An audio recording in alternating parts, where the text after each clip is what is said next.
Hello and welcome to another video by Rick Miracle, me, in my series Freemasonry and Satanism.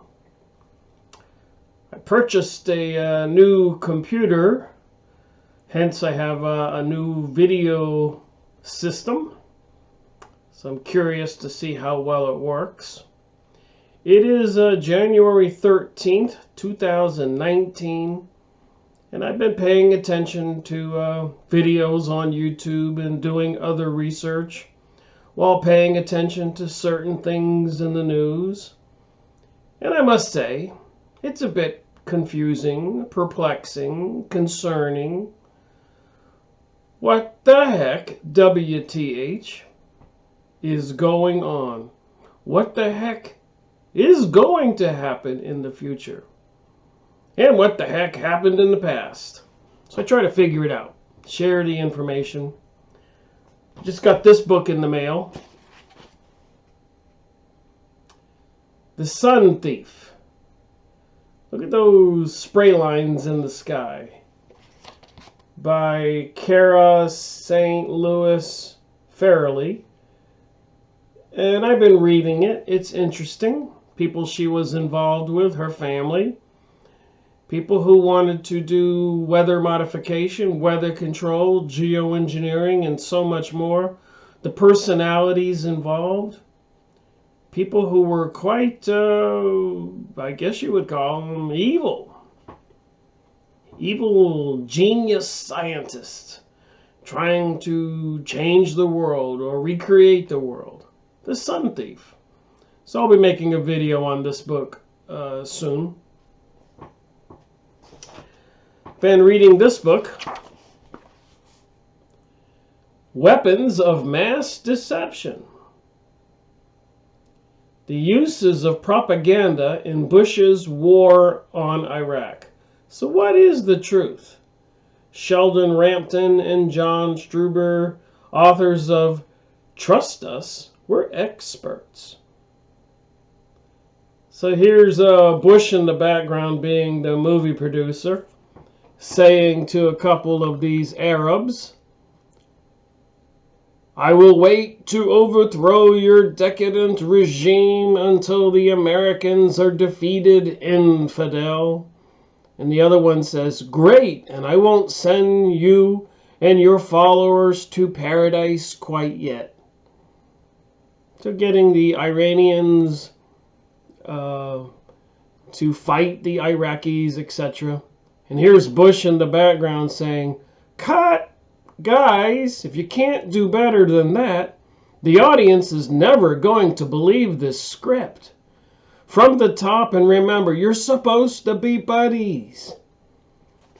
So I've been reading it, and it's quite enlightening to the extent and the amount of money the powers that be spent to bring us all this propaganda controlling the newspapers, news, TV outlets, the radios, billboards, all kinds of other things, bringing famous people into the arena, spokesmen, to give America a better image.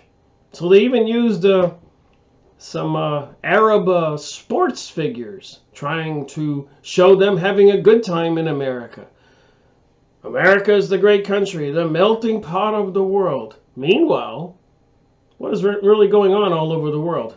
Doesn't seem like such a melting pot, especially when they control even the United States, and seemingly it seems like they're controlling the weather and actually causing other devastation, chaos and anarchy, crises everywhere, destruction, economic destruction. Seems like somebody's preparing for a bad day. But then again, from my research prior to World War I and World War II and 9/11, they were all planned events. They knew what they were going to do before it happened. Even in 1880, Albert Pike, the author of Morals and Dogma, said to his friend Mazzini in Italy, he wrote him a letter, that there would be 3 world wars required to bring about this global world order, this new world order. And apparently it has a interesting component. It is religious concerning the world's religions and family decency. Apparently it's quite the opposite. Immorality, decadency, perversions. So, you know, they can use that in marketing if you think about it.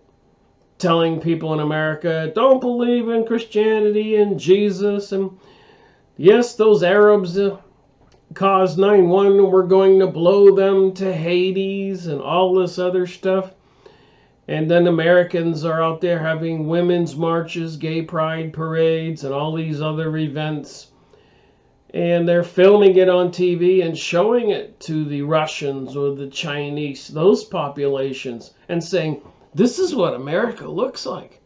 Isn't that horrible? Look how decadent and evil and Satanist that they are, putting up statues of the devil in Detroit and so much more. What if somebody was controlling the situation and using all of that in the dupes and fools all over America who follow this programmed zombie-like mind control programming?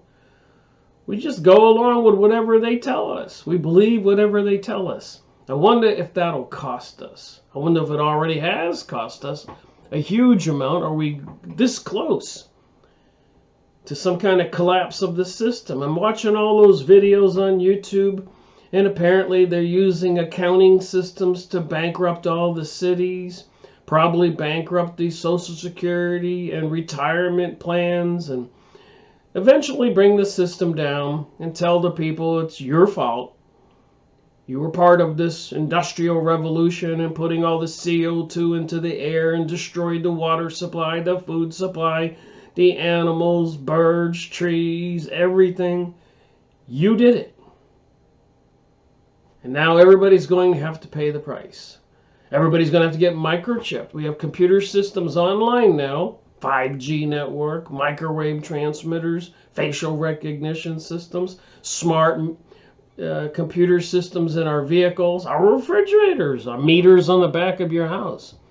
Everywhere, our cell phones, iPhones, iPads, computers, everywhere, detecting credit cards, debit cards, everything we do. I can't even deposit $600 anymore without the teller behind the thing there asking me for my ID. I'm depositing money, a check. I even used my debit card on the little keypad there and punched in my ID. And it pulls up on her screen. I'm thinking, they really are tracking every minute detail of everything we're doing. And I'm sure, like when you go to the register and the clerk says, do you want an emailed receipt or a printed receipt? Or do you want a paper bag or a plastic bag? Or did you bring your own bag? Are they documenting every little detail? And then, of course, God forbid, they're monitoring what you purchase, and maybe you bought too much wine or too much beer or other gluttony-type food products and stuff. They know. Maybe they'll use that information to raise your health insurance rates. Controlled humanity. Is it coming? So anyways, I want to read from this book, but before I do, I want to look at two documents.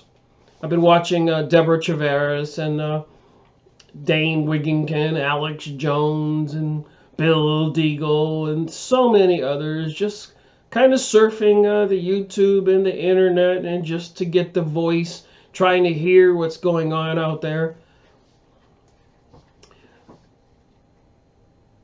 Anyways, this one document Deborah Chaveras mentions quite often.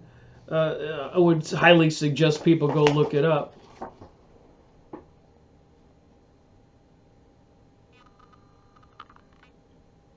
Emergency Powers Statutes. Provisions of federal law now in effect delegating to the executive extraordinary authority in time of national emergencies. Report of the Special Committee on the Termination of the National Emergency, United States Senate. So apparently, in times of turmoil, troubles, they pass these laws. And apparently, every new president who takes office continues the existence of these statutes, these laws. So it might behoove us to become aware of this preparation. This document is November 19th, 1973. So just let me read the foreword on this. You can go look up the document. It's called Senate Report 93-549, War and Emergency Power Statutes. Senate Report 93-549, War and Emergency Power Statutes. 1973. So what kind of war was going on in 1973? Maybe I could understand after 9/11, 2001, but 1973? But apparently it went back further than that. So somebody's intentionally preparing for something. It says here since March 9th, 1933. So they knew they were going into World War II before they went into World War II. The United States has been in a state of declared national emergency. In fact, there is now in effect 4 presidentially proclaimed states of national emergency. In addition to the national emergency declared by President Roosevelt in 1933, 7 years before World War II was initiated. It was well planned in advance. There are also the national emergency proclaimed by President Truman on December 16, 1950. So 5 years after World War II, they still have these emergency powers. During the Korean conflict and the states of national emergency declared by President Nixon, March 23, 1970, and August 15, 1971. These proclamations give force to 470 provisions of federal law. These hundreds of statutes delegate to the president extraordinary powers ordinarily exercised by the Congress, which affect the lives of American citizens in a host of all-encompassing manners.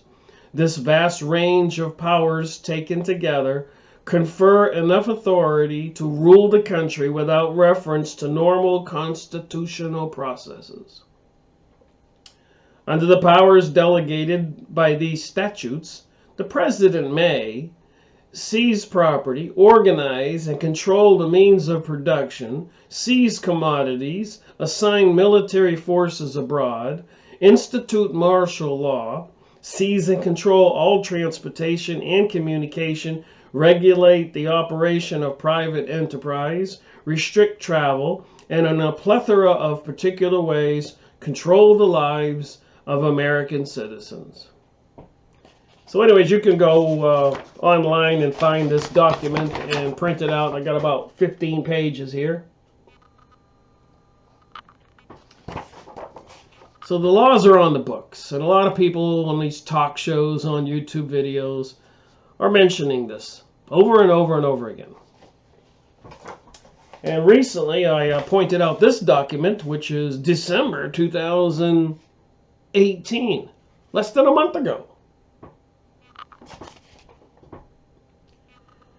Surviving a Catastrophic Power Outage Quarterly Meeting, December 13, 2018. The President's National Infrastructure Advisory Council. So I've looked at this in the previous documents, videos. Background, scoping, effect overview, National Security Council, tasking, study approach, catastrophic power outages, definition, discuss recommendations. I'll just skip ahead here because I did read this in a previous video. But let's find something I didn't read.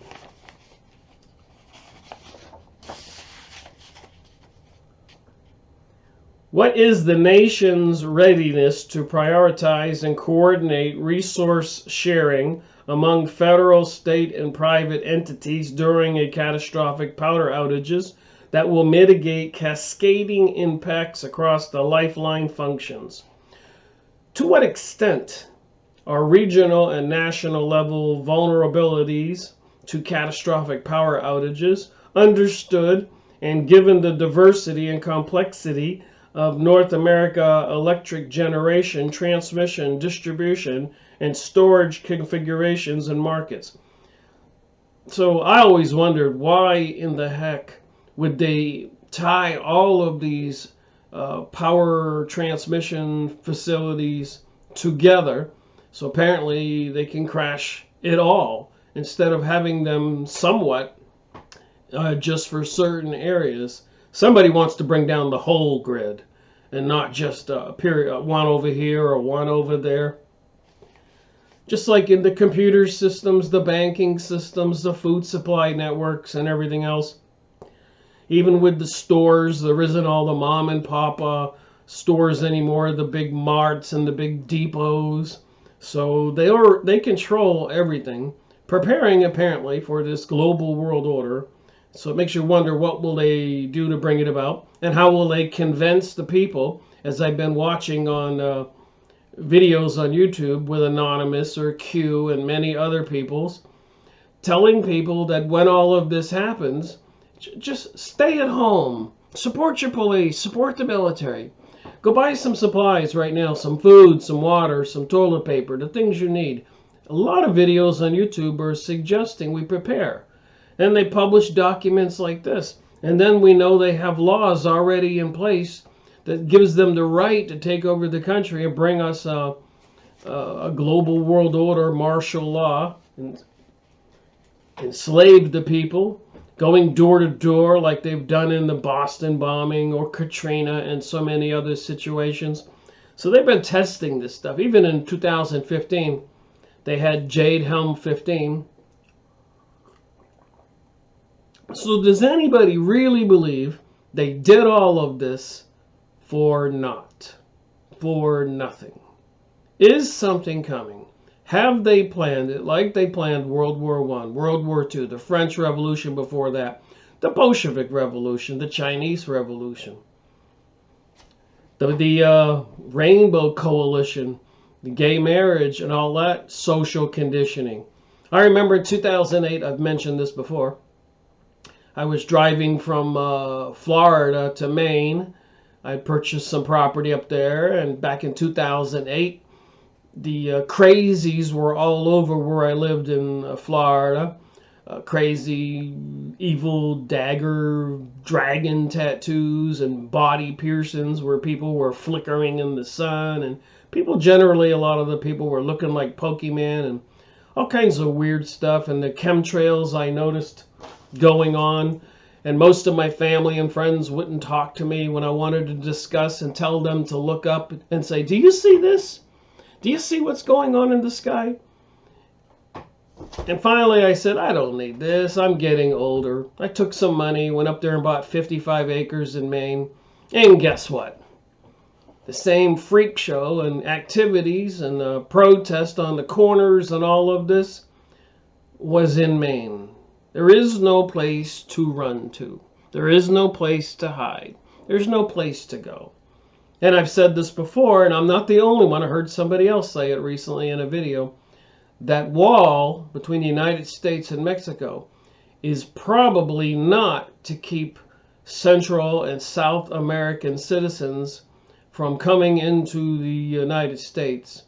They have plenty of safeguards against that. A lot of those countries, even like Mexico, they have trucks with troops standing up in the back of the trucks, driving up and down the highways and through town with machine guns in their hands. All of those third world countries are much heavily armed than the United States, and it's a big show of force everywhere. So those people would have never been able to march up from Nicaragua all the way through those countries unless somebody planned it. Consider that. I believe that fence is when they do declare martial law or whatever they do in the USA.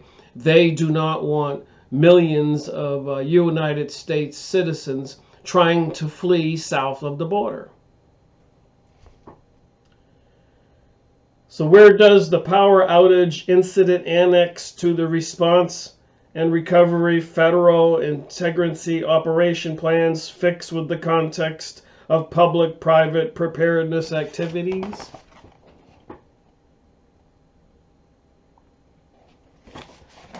And then I've showed my pictures. I've been doing this research for quite a while.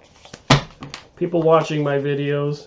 You can go online, Yahoo image site, and I'm sure other places, or just search the internet for FEMA camps, and you will see all of these pictures. Look at that, 911 inside job, GMOs, genetically modified foods, free speech zone, New World Order, chemtrailing lines in the background. So the consciousness of we the people needs to wake up. Look at this guy's picture. The police with the big batons there, like bats, and the dog, and well, it just doesn't look. And the security cameras and the helicopters. People have been taking pictures of these systems, prisons put up all over the United States called FEMA camps. Why would they be doing that? And of course, it's all about marketing. Greetings from Camp FEMA. So whenever they do what they're going to do, it'll probably be quite a disaster situation. Horrible. I mean, imagine if they turn off the electric grid. I mean, that means the water's gone, sewer system's gone, grocery stores are probably already vandalized by this time. Trucks will probably come through the cities with telling people, come to Camp FEMA, we have food and water. My recommendation, don't get on the bus. I don't think these facilities are set up for people to be leaving them. But how many people will be doing this? Look at the front of the bus.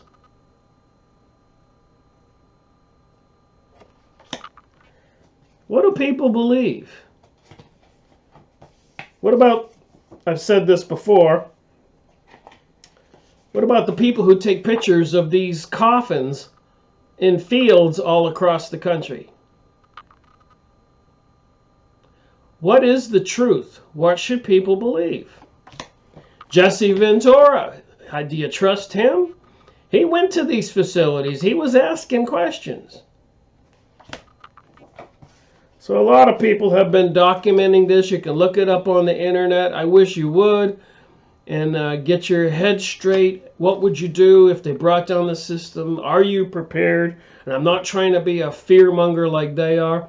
I think the signs are clear. They're telling us clearly in all these different videos, whether it's Q or Anonymous or so many others, popular people. And they're promoting this Zionist reality, global world order, telling us that the CO2, climate change, global warming is all human caused. Even Paul Hellried, the guy who talks about UFOs from Canada, said that the aliens said that there's too many people on the planet. So who's telling the government what to do? The aliens? I suspect it's more propaganda and deception. Look at that. A little volleyball, pretty girls, helicopter, police cars, Camp FEMA. Just makes you wonder how many people will get on the bus when the system goes down. And I'm hoping it doesn't go down, but you can find all this evidence. Are we not supposed to believe all of this evidence? Are we not supposed to believe what we saw during the Boston bombing? And Katrina, and all the other reality, the marches from the Arabs up through European countries into Germany. The French leaders and German leaders saying that the French and the German citizens must assimilate, have babies with the Arabs, and quit having white people with white people, or French people with French people, or German people with German people, which is evil and racist. And the presidents of those countries, the one in France, you can clearly look it up on YouTube, I've shown it. He said if the people don't do it voluntarily, we're going to force it.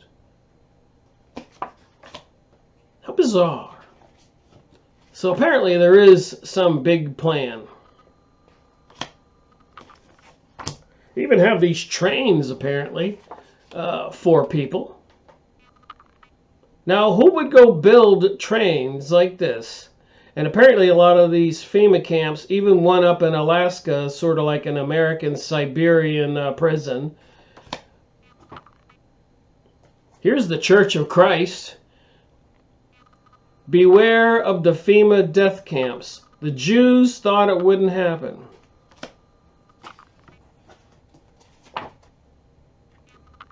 I think it's amusing when I look at these pictures and I see the chemtrails in the background and look at these little shanties. You think this is something they have intentions for a permanent residence?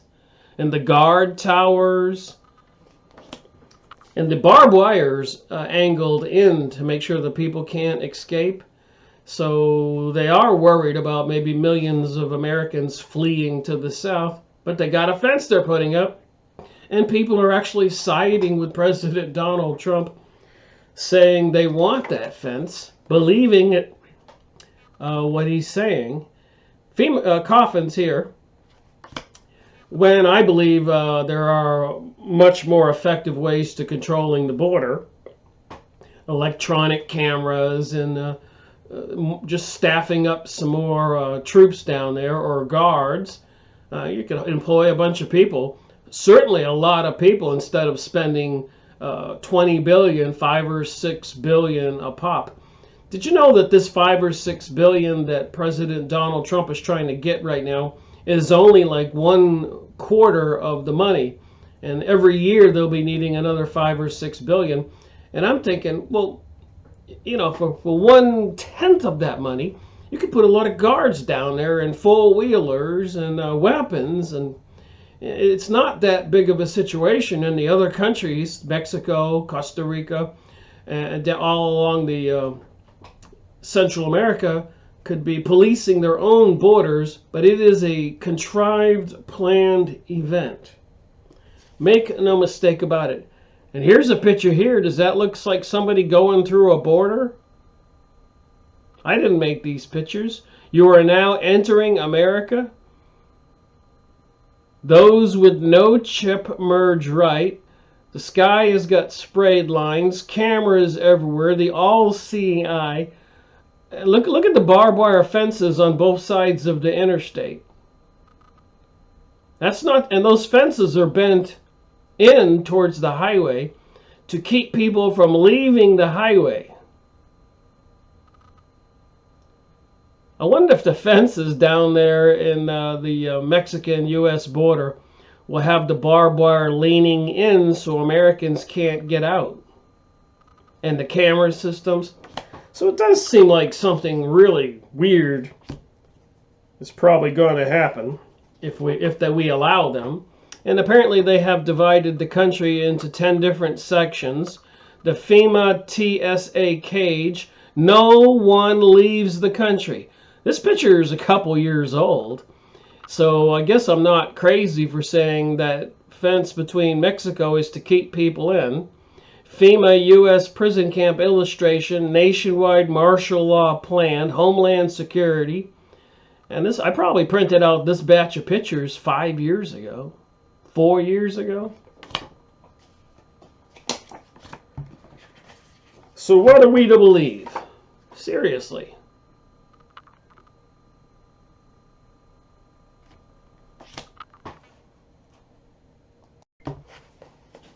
All right, I'm going to read from this book a little bit and make another one of my videos. This would be series 247.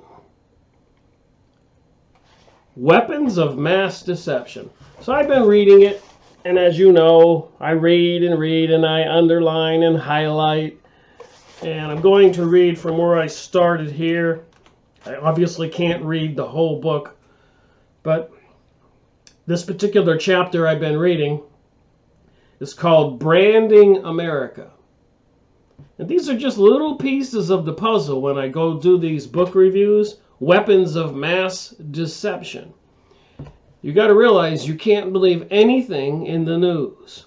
Even the weather reporting people, weathermen, and weather women, don't want to be racist or sexist here. They say on there that a lot of this chaotic weather is because of human-caused CO2, and we need to reduce it. While you're watching the nightly weather reports, pay attention. This propaganda deception is permeating every aspect of our reality. It's all intentional. They have a plan. So, branding America, and it says here under this chapter, this was then, this is now. So let me just share some of this. The United States first undertook an extensive campaign of propaganda in the Middle East during the Truman and Eisenhower administration. So this goes way back. World War I and after. When the U.S. was expanding efforts to incorporate the region into a global anti-Soviet alliance. So here's the irony, and I mean this, and people, please listen to this.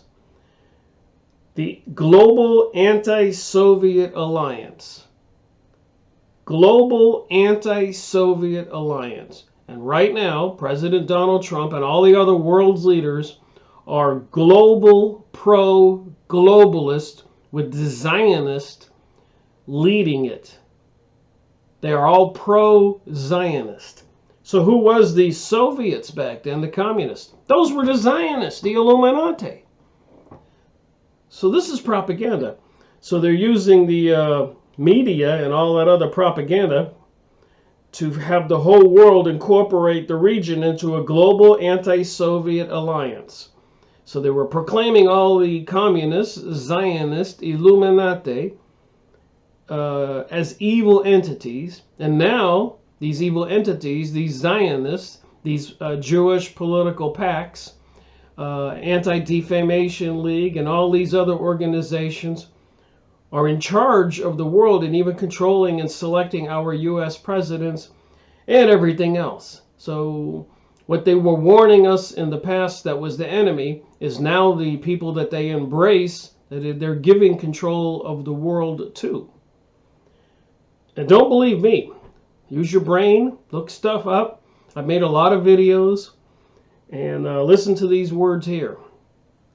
In addition to maintaining Western control of oil resources, United States planners were concerned by the rise of Arab nationalists, as expressed by the Pan-Arabist government of Gamal Abdul Nasser of Egypt, and by the sympathy that Arabs expressed towards the newly liberated former colony nations that were frequently pro-Soviet.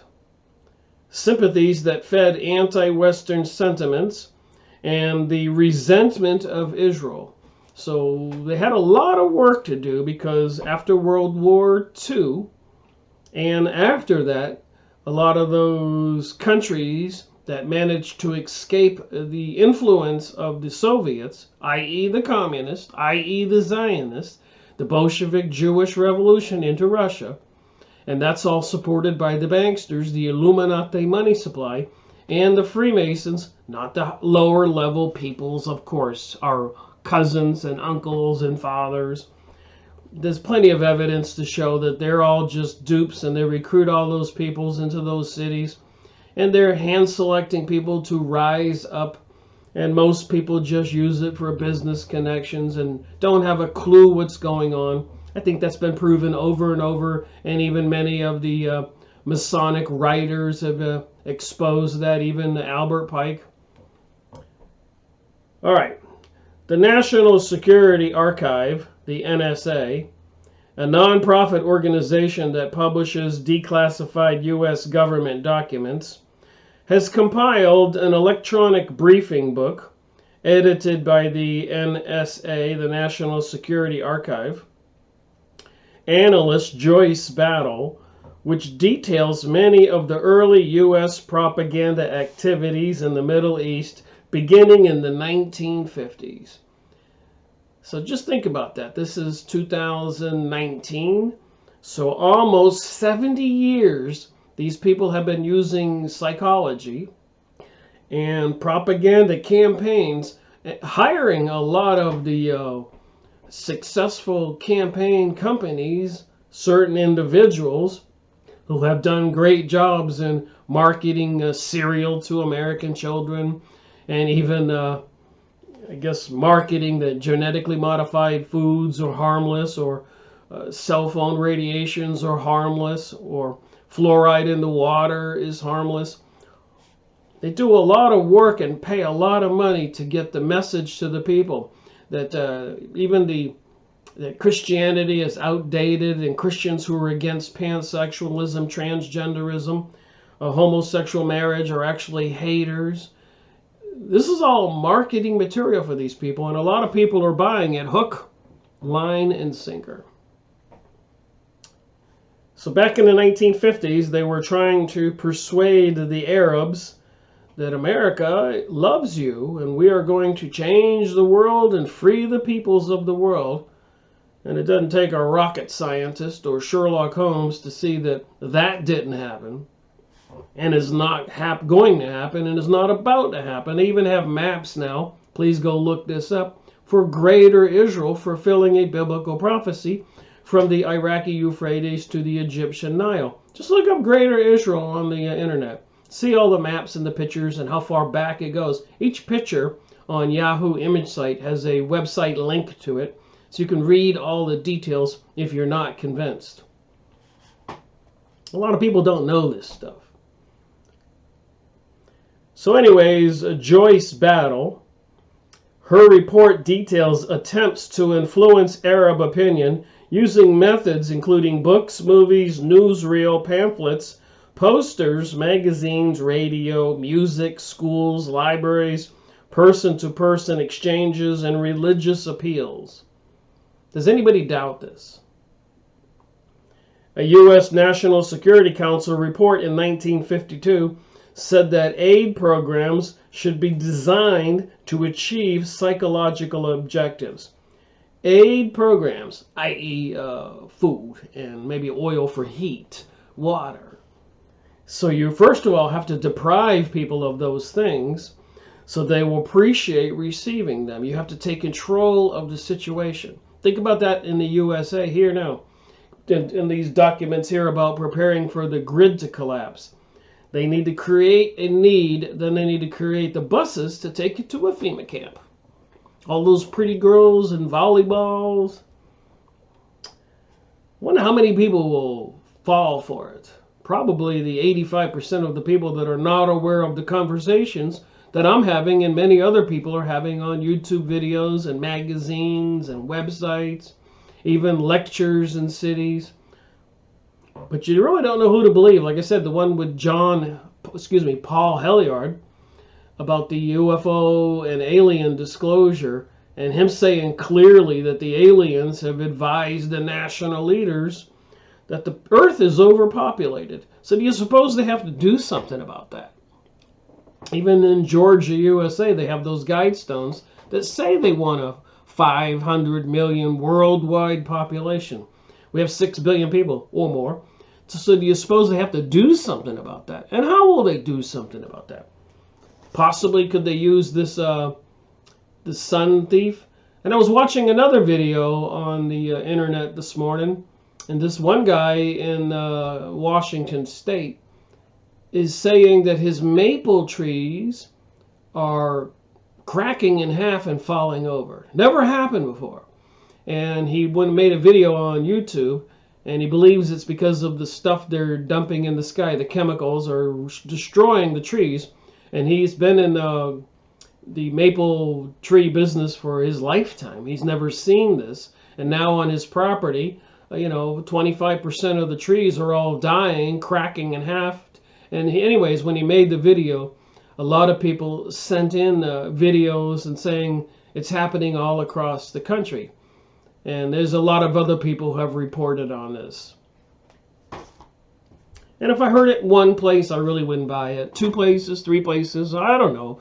But as much research as I've done paying attention to the geoengineering and all the preparations for a global world order, FEMA camps, all these years since 2005, and looking outside, seeing the daily bombardment of chemicals in our skies above, you got to ask yourself, what does it cost?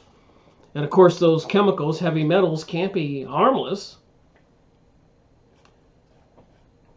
Back to this psychological objectives. In 1952, the U.S. provided behind-the-scenes funding to magazines in Iran and Iraq, controlling their content and inserting direct, hard-hitting, anti-Soviet material. So I can believe that happens. But then again, you know, it is the Soviets who are the Zionists. Make no mistake. And these are the same people that are the Illuminati, the communist. And these are the people that are the globalists, communist, commune.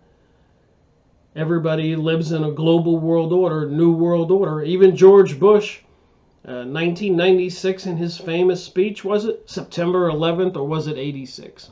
I think I said 96 once and somebody corrected me, it's 86. So they say this global world order, and out of chaos and anarchy will come the new world order, the way I remember George Bush Sr. saying that. And then he references something about 1,000 points of light. And even President Donald Trump was mocking Bush about that recently, saying, what does 1,000 points of light mean anyways? And in my opinion, it's clear what it means. It involves Lucifer, the light bearer, the bringer of the dawn with the sun, which is part of the Masonic religion, and also Jehovah, who is also called the architect of the universe, is all into this sun god mystery religion.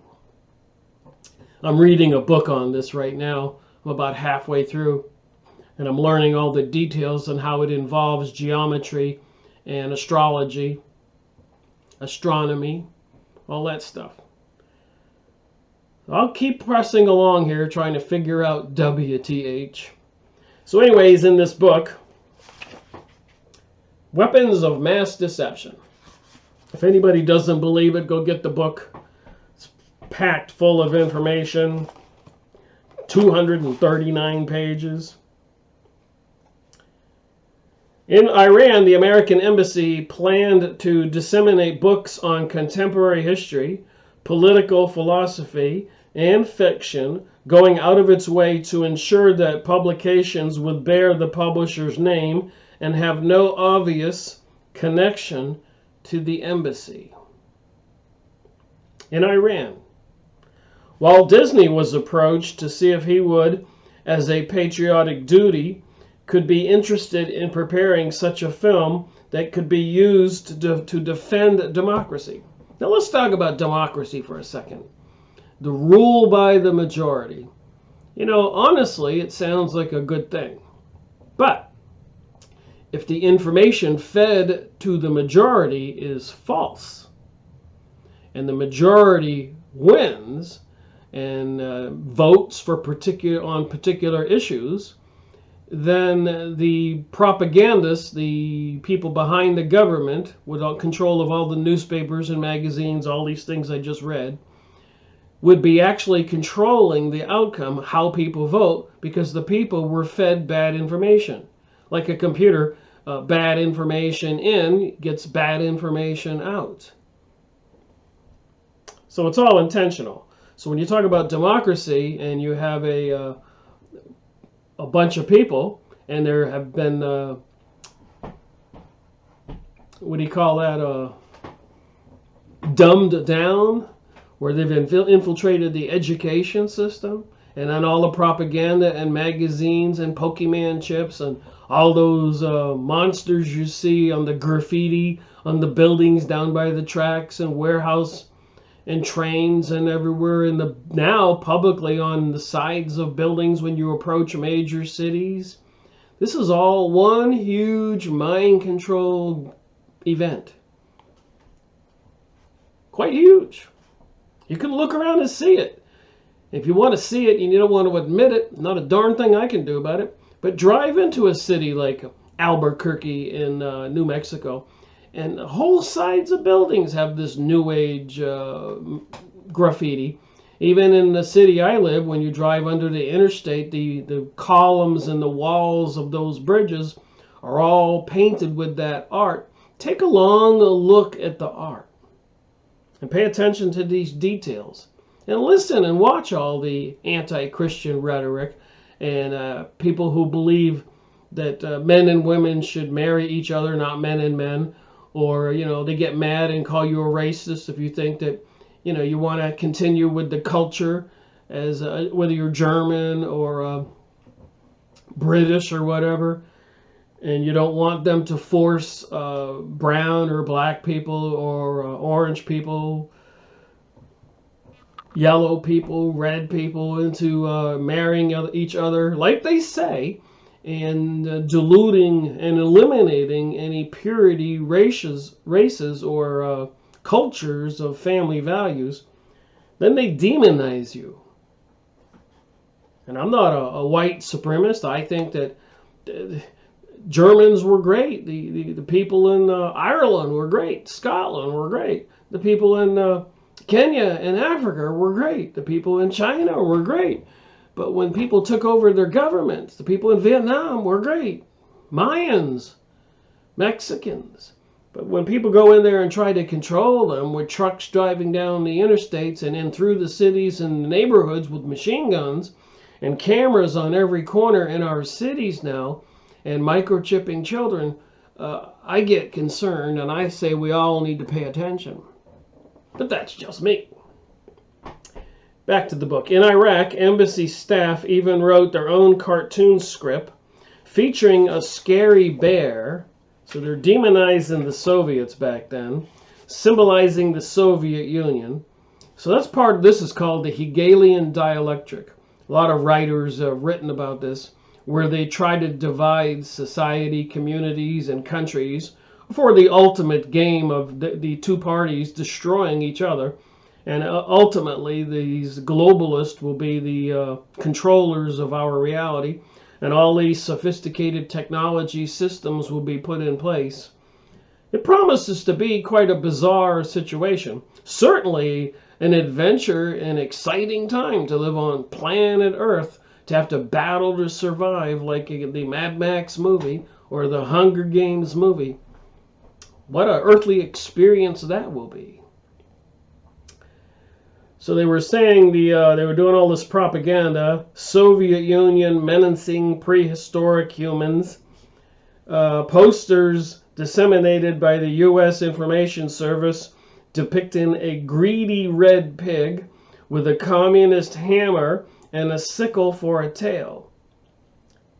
So the communists were the Bolshevik Jewish people, and a lot of that was put in place by the Illuminati Rothschild Jewish bankers. And this goes all the way back to 1660 when they assassinated the British king, and Cromwell took over and was importing all the Jewish people from Holland north of there, because at that time the Jewish people were banned from all of the European countries. So I guess everybody has to progress, even the evil forces, into some mystery religion. Especially with, what's that old saying? If good people do nothing, then the evil people will succeed. Something like that. Even in the 1950s, U.S. propaganda efforts ran into problems with their own contradictions. In Saudi Arabia, the United States ambassador noted that U.S. materials had the double objective of promoting and encouraging democratic government on the one hand, while presenting the dangers of communism on the other. However, since Saudi Arabia is an absolute monarchy, its government cannot be expected to welcome propaganda of the first category. So how do you try to introduce democracy into Saudi Arabia? A seriously sinister and murderous monarchy dictatorship. I mean, they do a lot of beheadings over there. They don't want you to talk about that. And apparently, according to these books, the Phoenix Journal by Giorgio Hatton, Burnt Offerings and Blood-Stained Sands, Psychopolitics and the Sacrifice of the Phoenix. I've made 7 videos on the Phoenix Journals. There's 140 of these Phoenix Journals. Here's one I printed out that's PDF. So I made 7 videos on this, and it clearly ties the leadership in Saudi Arabia with crypto Jewish people. So apparently the king and the royalty that controls Saudi Arabia are Jewish people, which, you know, is right near Israel today. So there's a lot of people behind the scenes controlling things, which explains a lot with the activities of the U.S. government and the Pentagon, all controlled by these Illuminati elite Jewish people. And a lot of people will readily admit that. They don't deny that. They actually brag about that. So, you know, when you try to do the propaganda for democracy in Saudi Arabia, it's not going to be a welcome propaganda of the first category. The embassy advised against offending the Saudi leadership. And you don't want to offend the Saudi leadership. You don't want to offend Israel. And the current Prime Minister, Benjamin Netanyahu, look up what Benjamin Netanyahu said in Fink's Bar. Benjamin Netanyahu, Israel's Prime Minister current, and put in your computer Fink's Bar. And he said some other quotes too that people documented and published. So Benjamin Netanyahu's quotes you can look up. And I don't need to be telling everybody everything. If people don't take the initiative and have a notebook handy, like I do, and take notes and look stuff up, I mean, all I can do is give somebody some pointers and some key words. But once you become aware of this stuff, then what do you do next? Because it's time we take some action. And whether you want to write something or make a video or copy links to videos like mine or other people's that you trust, send it to other people. Even if they get upset with you, go buy books like this. There's other ones out there. And give them to people. The Sun Thief. Tell them to read these things. And all these other books I'm going over. I just ordered 2 more of these books. Of the Phoenix Journals. So there's 140 of these books. He was publishing these for several years. Back in the 1980s, every year, all these journals, and they're free online, Phoenix Journals, all 140. I've downloaded every single one of them, and there's no copyright or anything restricting anybody from reading from the books and making videos. So there's 140 of them. They're that thick, and it's just full of material that'll just make you fall over and say, oh my, we're in trouble. Okay,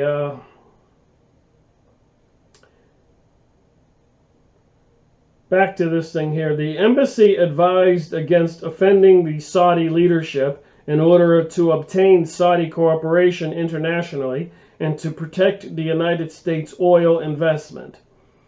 In other countries as well, the U.S. efforts to promote democracies were contradicted by the U.S. government's mutually beneficial relationship with repressive regimes.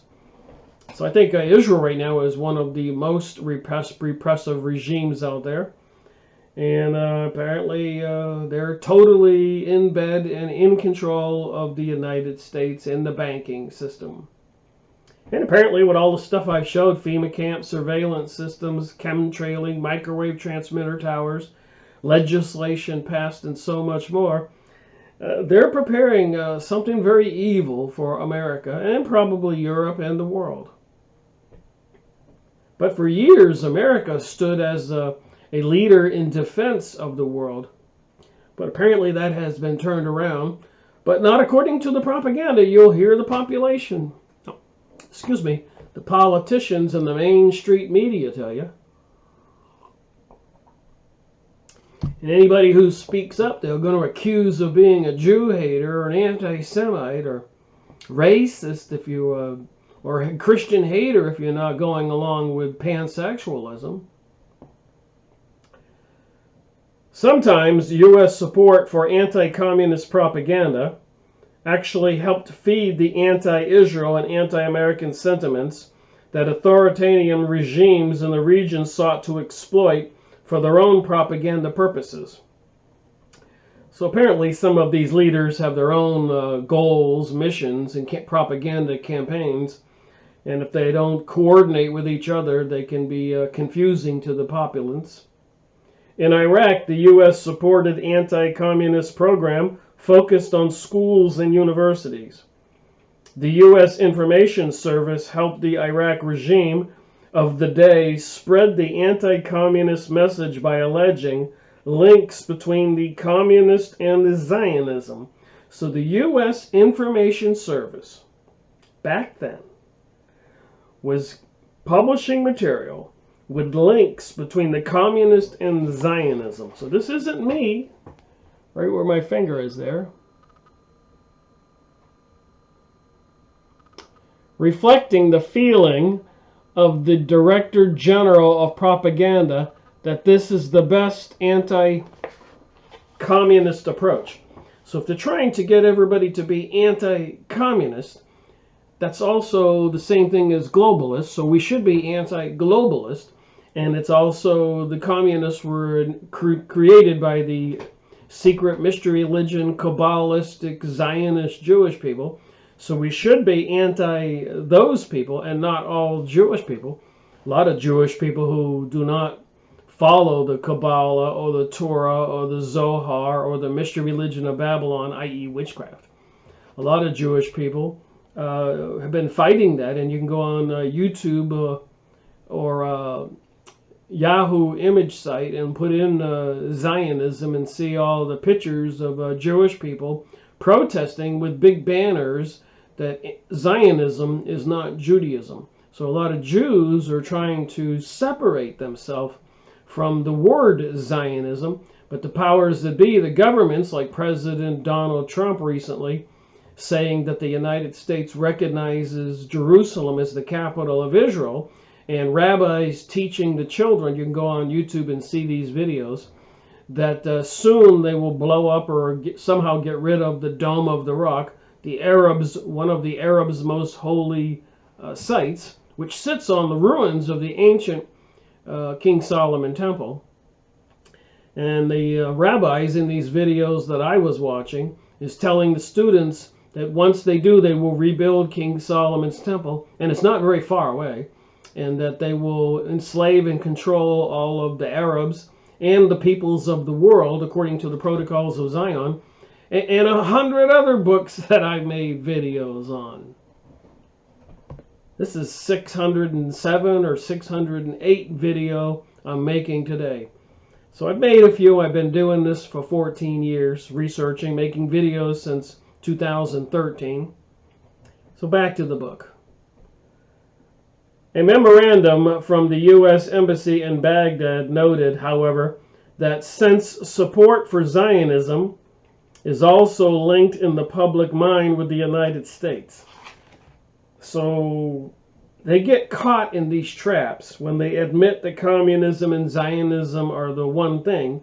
But then again, when that propaganda leaks out to the United States, which is promoting Zionism with the Israeli Jewish political PACs, political action campaigns, people going around to your congressmen and leaders in Washington, persuading them to do favors for them and giving them lots of money and actually controlling the Federal Reserve. You can even threaten the congressman or the president. You'll crash the system if they don't do what you want them to do.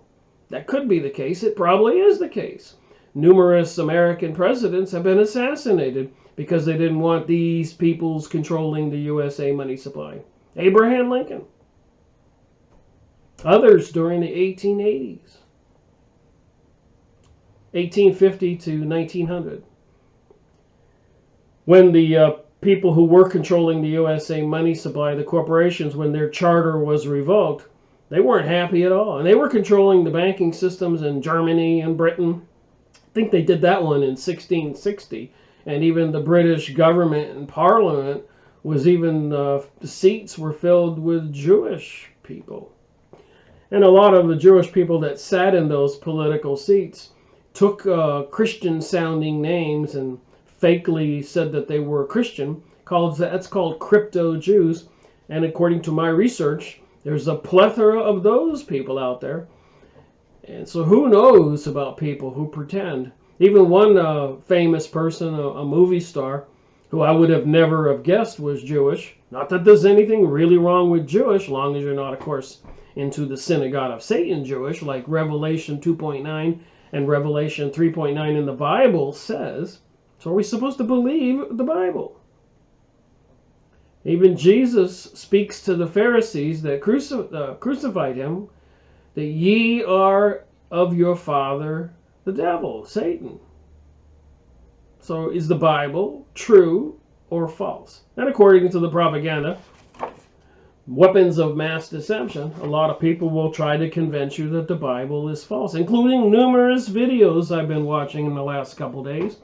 These documentaries about Thoth, however you call that, God Thoth, and other people are trying to say, oh, that was made up and everything else. It's quite a propaganda campaign that's underway right now. There is a battle for our minds. So apparently they had some problems because support for Zionism is also linked in the public mind in the United States. Any such campaign creates a sort of neutralist plague on both your house's attitude and could stir up increased enmity against the United States at the same time. Anti-communist students spread the Arab nationalist Ba'athist ideology to military officers who went on to become the nucleus of the country's dominant political party led by Saddam Hussein. All right, moving on. The contradiction between rhetoric and reality has remained a pattern throughout several subsequent decades of U.S. involvement in the Middle East. The Shah of Iran came to power in 1953 when a CIA-backed coup overthrew Mohammad Mossadegh, the democratically elected president who wanted to nationalize Iranian oil. So you can see here, Iran was a democratic nation. They had elected Mohammad Mossadegh, I'm probably saying his name wrong, I apologize, as president. The CIA helped overthrow him and install the Shah because he wanted to nationalize their Iranian oil. Just like if you tried to nationalize or have the America create our own money instead of paying interest to fake money, these people who control the Federal Reserve, or in Britain, the people who control the money supply, or Germany, or Italy, or France, and all these countries all over the world, these Illuminati, Zionist, Jewish, mafia-type characters are in control. And if you are a president like Chavez in Venezuela, and other leaders around the world, even President John Kennedy, who said he was going to expose these people, you get killed, assassinated. In the 1970s, Jimmy Carter declared a renewed American commitment on human rights and condemned Soviet abuses while maintaining U.S. support for the Shah of Iran. So they overthrew the democratically elected president, they put the Shah in control, notwithstanding the Shah's abysmal human rights record. So apparently when they put the Shah in place, he had to murder a lot of people to maintain power. A lot of people didn't like that. A lot of people were aware and wide awake and knew what had happened, that Iran wanted to nationalize its oil industry, and the elites, of course, the Illuminati organizations, Zionist organizations, wealthy elite people all over the world, they didn't want that. They didn't want Iran's oil to be used for Iran. They don't want now Venezuela's oil used for Venezuela. The country with more gold than any other country in the world, more oil, and right now they're starving Venezuela. There's no food. The people are starving. A country with more gold and more oil than any other country in the whole world. This is what we're dealing with. The power structure behind the destruction of Venezuela right now. Go look it up on the internet, some of the pictures. And apparently the currency collapse or problems in Argentina. Apparently issues in Italy, all over the world. And according to information I was paying attention to in the United States, they're planning on economically bankrupting all of our cities and towns across America. Just think about it. When they do cause a downturn, a lot of people can't pay their mortgage payment or their taxes. It's a domino effect. And so these people are controlling this, like controlling buttons on a computer, throttles or whatever. They know exactly what they're doing. They have a plan. You've seen the pictures. You can go look this up on thousands, if not millions of videos on YouTube. What does it take for people to wake up and see it? I just read these books and share. Yeah, you can go get the book. This is series 247. So that's 247 authors I've made videos about. Some of these authors have more than one book, so definitely 260, 275 books. And that's not even including my press releases and other research in my series, The New World Order and Press Releases, and my many videos on the sky spraying and messages from Rick Miracle, and my 2 months of live streaming from reading from press releases and current events before YouTube shut off my channel. And apparently my live streaming is now back online, so I may try to give it another try. During July and August, I was doing it every day at noon. And now I'm publishing videos at 10 o'clock and 8 o'clock, because I have so many videos, 600 plus. So do the math, you know, I can do 2 a day, and it would take over a year to get all my videos in there. And I continue making new videos. So there's a lot of material out there. So I'll try to do the live streaming event.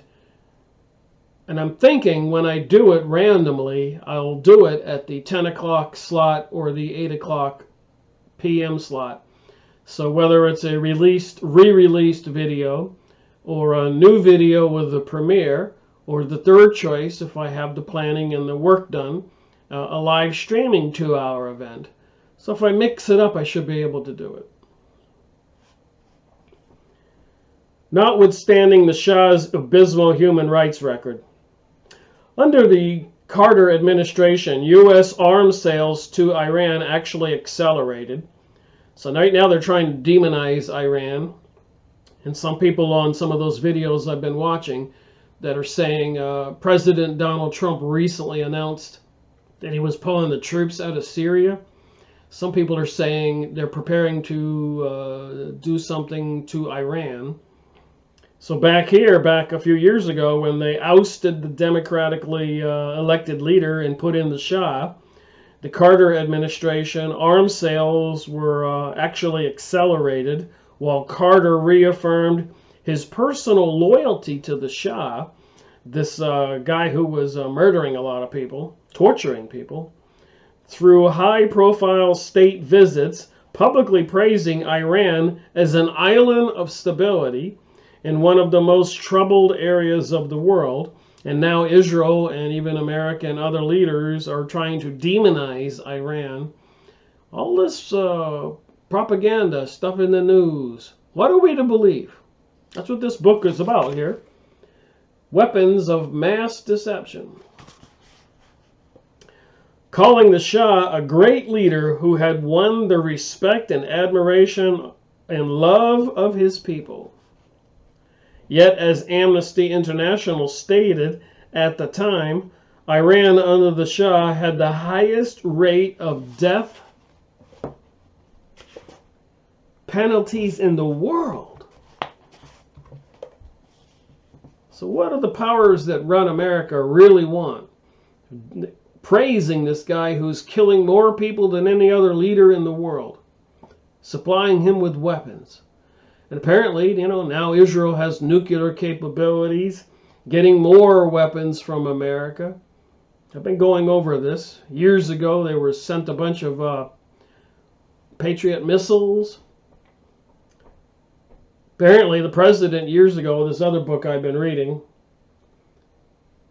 said that they were going to, I've been reading this book, Burnt Offerings and Blood-Stained Sands. So in my next video on this part 8, they sent the Patriot missiles over there. The president announced it one day, and the next day they were taking pictures of the Patriot missiles. And everybody asked, how could the president make a decision to send them over there today, and tomorrow they're already there and they're firing them?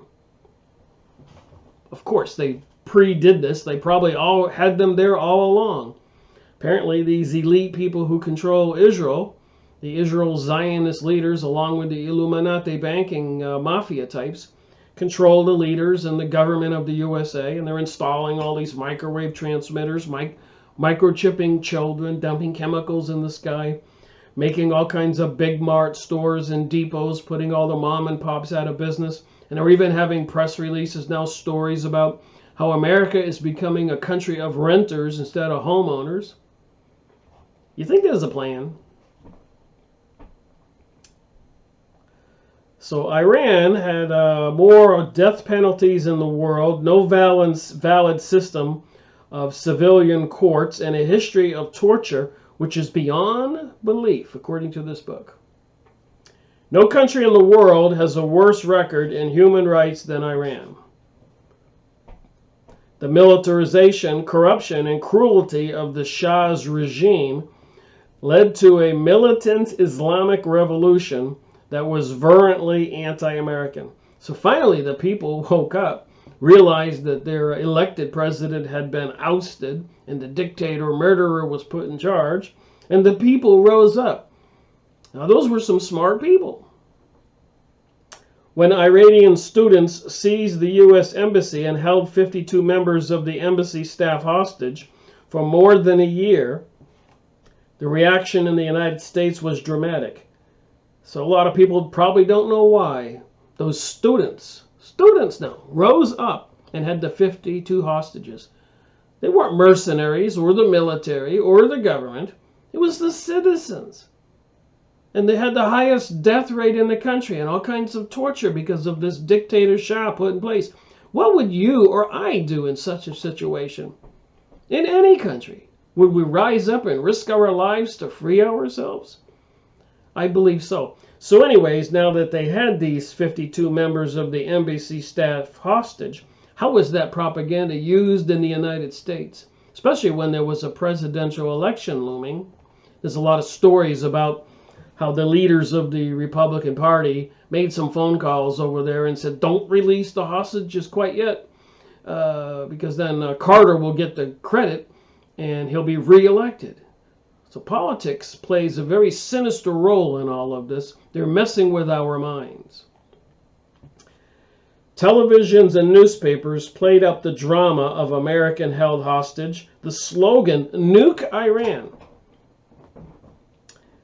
So it all started when the United States, NATO, Israel, Illuminati, the elites, overthrew the democratically elected president, put in the Shah, who had to murder lots of people to keep control. The citizens actually rose up, the students. The government, the people wouldn't even do it. The students had to do it. And now they got slogans in American newspapers and probably on T-shirts, "Nuke Iran." Is there something wrong with that picture? Am I understanding this wrong? Appeared on T-shirts and automobile bumper stickers and people displayed yellow ribbons in support of the hostages. And I notice all the time when they have one of these issues around the world, all of a sudden these yellow ribbons appear everywhere. So whoever controls the marketing propaganda campaign in America and the world are on top of their game. They have these experts that work for huge corporations and marketing organizations at their disposal. Even Disney World, it was mentioned in this book. And there's plenty of videos on these topics. The Ayatollah Khomeini, Iran's Islamic leader, was demonized in a popular press in much the same way as Saddam Hussein was demonized in 1990s. Then, as now, the U.S. press and politicians displayed astonishing historical amnesia. If your only source of information was U.S. television, you would have come away thinking that the suffering of the hostages was the worst thing that had ever happened to anyone in Iran, and that the United States government had a long and noble history of exemplary conduct in the Middle East, and indeed this is exactly what many Americans believe to this day. So when was this book written? 2003. Weapons of mass deception. They certainly got all of us after 9/11. Everybody was so stunned. And then they said they had to go over there and overthrow all those countries in the Middle East. Even General Wesley Clark, retired, you can go watch his videos on YouTube, speaking to different lecturers or different interviewers, and saying they pulled him aside in the Pentagon when he revisited, he was retired, and somebody said, hey, we're going to overthrow all these countries, Iraq, Iran, Syria. And General Wesley Clark said, why? And the guy says, I don't know why. That's what the powers that be in Washington want to do. And who controls those leaders in Washington? The PACs, Israeli Jewish PACs, the Illuminati banksters, Zionist Jewish people, Freemason, Council of Foreign Relations, Skull and Bones organization where George Bush Jr. came from, and John Kerry, and even George Bush's father, where they have a whole society permeated with all these secret organizations into some kind of mystery religion, which is anti-Christian. And probably anti-Islamic. They apparently, according to those rabbis, they're going to do something to blow up the dome. So if it happens tomorrow, you know why. They even have that coin out now with President Donald Trump's head on it, next to King Cyrus, who helped the Jewish people rebuild King Solomon's temple the second time, hundreds and hundreds of years ago. Doesn't take a rocket scientist or Sherlock Holmes to figure this out. After several decades of declaring communism the mother of all evils, the United States in the 1980s began to treat Saddam Hussein formidably, Soviet-supplied army in Iraq as a buffer against Iran's Muslim fundamentalists. Ronald Reagan defeated Jimmy Carter in the 1980 presidential campaign and supported Iraq when it attempted to seize control of the Shat Arab waterway at the head of the Persian Gulf, an important channel for the oil exports of both countries. So a lot of politicking people who have their own goals for world control will switch on supporting Iraq, giving Iraq weapons, and then demonizing Iraq, supporting Iran, then demonizing Iran, supporting Germany, demonizing Germany. World War I, the world favorably supported Germany and Italy and the Orient, Japan. But there were people who wanted to control the world. And they didn't want Japan to influence the Asian countries that all these other elites had control of. Germany and its neighbors wanted to form a United States sort of a, 'Prussia' or Germans. So then they turned on Germany in World War I because the Jewish people promised Britain that they could turn the tide and they could win the war. They controlled the USA president, Woodrow Wilson. They controlled the American money supply that they had taken control of on 1913 to December 21st, the winter solstice, a occult witchcraft holiday. I've been reading a book on all this Masonic materials, and I'll be making another video on that. The resulting Iran-Iraq war lasted from 1980 to 1988. So the Western powers, the United States leadership, not the American people. The British leadership, probably not the British people. And all these other countries, NATO, had the Iraq-Iran war going for 8 years. Lots and lots of people were murdered because there were elites vying for control of the oil in those countries. And Israel, of course, was planning a greater Israel, and Israel was also controlled by the Illuminati. I believe in Israel they even have a Rothschild's Boulevard and so much more. There's plenty of material to show that it was the elite banking system that negotiated on Israel or the Jews' behalf to get the Palestinians land to create the state of Israel, fulfilling the biblical Zionist anti-Christian prophecies. Make no mistake, I don't care about all those videos on YouTube that want to say some aliens came and seeded the planet and made us. There really wasn't a God or anything else. You know, that argument doesn't hold any sway with me because, first of all, to what's going on today, it doesn't matter. They're just trying to divide and conquer. What matters are these people planning for a global world order. That argument on who created humans is moot. It's irrelevant. Just like people say to me on my comment section, "Oh, Rick, you're talking about all the wrong things. Talk about the hollow earth."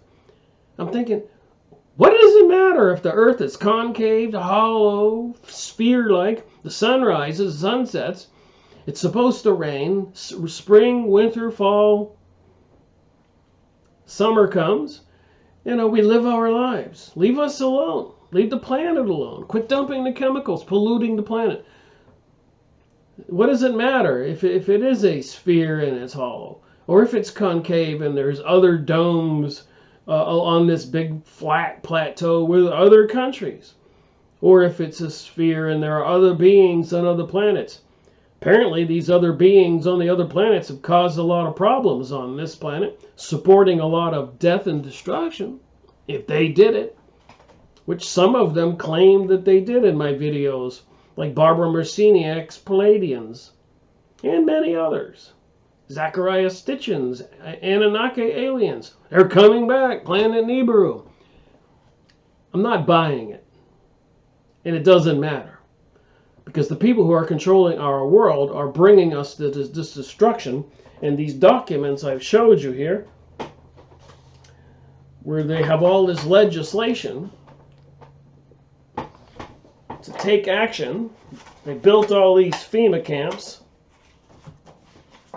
publishing documents like this here.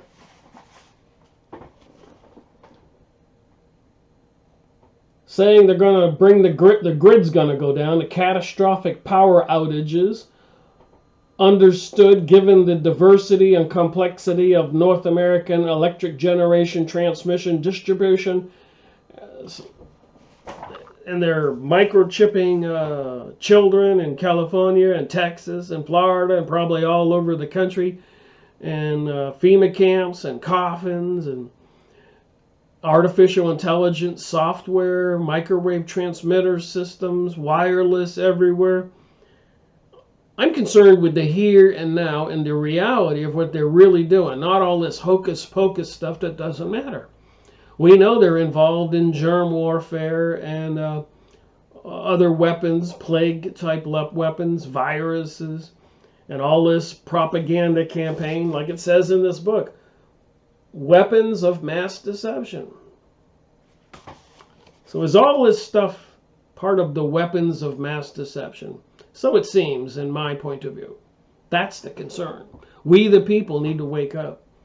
And we the people have minds. I do believe we're spiritual beings. And if all of the people woke up, the evil forces controlling our planet are a few. We're a lot. When I move my hands, it's backwards. If I think I'm going to the right, I'm going to the left. Confuses the mind, which is all the things they're doing with all this propaganda. Confusing our minds. And they're experts at this. They've been studying this for 100 years. There's plenty of books on that. So the resulting Iran-Iraq war lasted from 80 to 88. And look at this 9/11, 2001. This is 2019. So that war has been going on, destroying those countries, even going on today, pulling troops out of Syria. And Blackwater announced in the press, we're coming back.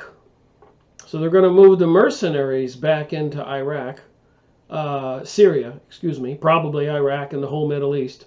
So the destruction going on over there is not about to stop. And why are they pulling the troops out of Syria? Some people say they're planning something home in the United States and they need them here. Some of the videos are saying they're planning on going into Iran. What is the truth? How do we find out the truth? All right. So the resulting Iraq-Iran war lasted from 80 to 88, costing an estimated 1 million lives and wreaking enormous economic damage to both countries. You think that was probably the plan? When Iran appeared to be winning, Reagan decided to secretly supply Saddam's military. So they probably didn't want the war to be over. Providing tactical military intelligence as well as the technological that Iraq used to build chemical and biological weapons. So Iran was winning the war, so Reagan secretly supplies Iraq with chemical and biological weapons. That wasn't in the news. Well, I'm sure it was, by somebody discovering it. It probably made page 10 on the bottom in fine print. They can cover this stuff up. We all know that. Although an enormous number of words have been written about Iraq since the summer of 1992, you can search diligently and find very few recent references in the mainstream media to the thoughts and statements that U.S. policymakers and media pundits made about Iraq during the 1980s while the Iran-Iraq war raged. So they try to cover their tracks. It's like 9/11. Taking all that steel out of that area and putting it on a ship to China to be melted. Nobody allowed to take any pictures. It is amazing how much they control we the people, and nobody will step up and say anything or do anything. Although, of course, a lot of people have stood up about 9/11. Architects for America and architects and engineers and many other people have said that obviously 911 was an inside job. You could visibly watch Building 7, which was not hit by a plane, just completely free fall. What if this bookcase behind me just free fell right now behind me? Just imagine. Just started disintegrating. Maybe there was a little candle here on the corner, and I said, well, the candle did it. Would you believe it? There was a couple little fires in a couple windows in Building 7. And that 40-story concrete building, just free fall. Go watch the pictures. It was loaded with demolition supplies. Even that one demolition expert, Denny, I forget his name, over there in Northern Europe, was in a video where he was saying, watching the video, I didn't know that. Obviously, that's demolition. And he's dead shortly after that. Many people dead shortly after they do things. William Cooper, beware of a pale horse. So many others. And you had Michael Rupert out there trying to expose all these criminal organizations. And so many others. This is series 247. Wonder how these guys are faring. Who wrote this book? Sheldon Rampton and John Stauber, author of Trust Us, We're Experts. So the government wants you to believe whatever they tell you. Don't believe what you see or hear. Don't believe what your brain thinks. Your intuition. Believe what they tell you. Right up until the time they do away with you and I. Cause some kind of destruction, planet-wide. Using directed energy weapons, microwave transmitters, I don't know. Changing the magnetic field, maybe even causing earthquakes. Pole shift. I mean, think about it. It is a weak magnetic field on planet Earth. Installing all these electromagnetic, microwave, and other frequency transmitters all over the Earth. I wonder if that magnetic field would overpower the weak magnetic field of the Earth, and they could actually shift it on its axis. Like it did the old fashioned TVs with the big vacuum tubes on the back and the coils the size of a football that directed the beam so you could watch the colored TV and the black and white TVs. Seems they have the technologies. Makes you wonder, you know, if Paul Hilliard is right and some aliens are helping them and the aliens are telling our leaders that there's too many people. You suppose these aliens are probably mafia-type entities too, reptilians, as David Icke says, and little gray aliens, little monster beings from another dimension, abducting people, creating Frankenstein people and other things. Makes you wonder. I think it's healthy to wonder and ask questions, especially when it seems like they're preparing for some kind of doomsday event. Unless all those people and all those videos that I've been watching and all these books I've gone over and all these websites, press releases, magazine articles, unless everything is wrong, then I live in a very bizarre world and it's way too confusing, because then that means that all of the people all over the world are making up all this fiction material.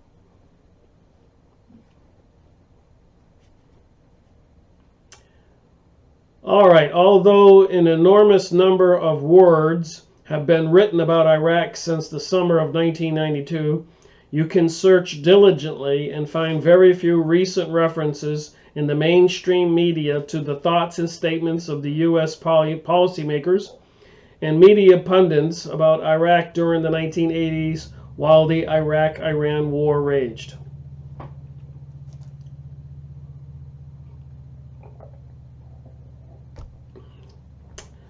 On December 30th, 2002, so now we're moving forward in time, story by Washington Post reporter Michael Dobbs offers one of the rare exceptions. Dobbs reviewed thousands of declassified government documents and reported that U.S. officials saw Baghdad as a bulwark against the militant Shiite extremists. And these are the people that Israel fears, Iran. Apparently they're a decent people and a powerful people, so apparently they have to be destroyed. Just like all the countries in Europe, Germany in particular, Austria and all of that. Good people, powerful people, so they had to be destroyed.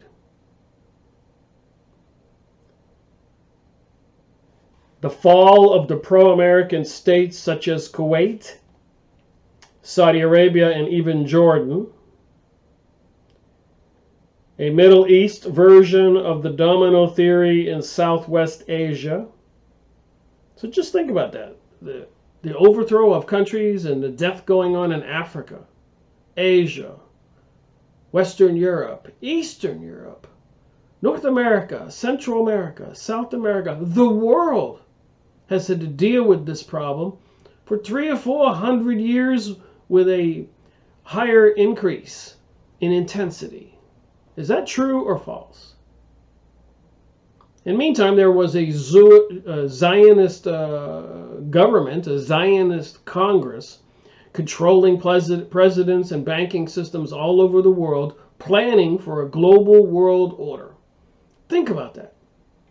They have been busy for 300 plus years. Russian Revolution, Bolshevik Jewish people. French Revolution, Freemasons, Illuminati, Jewish revolutionaries. Germany, betrayal, World War I. Books written between World War I and World War II that every German citizen should be eliminated. Germany Must Perish. I made a book review on that. Series 124. Go please look that up. And so much more. I could continue going on. I made videos on these topics. Apparently it is what it is. And for 300 plus years, we've been under attack, and there is a goal. That's the most important thing I'd like to say in this video. There is a plan. It is a global world order. It is probably from the synagogue of Satan, as the Bible says.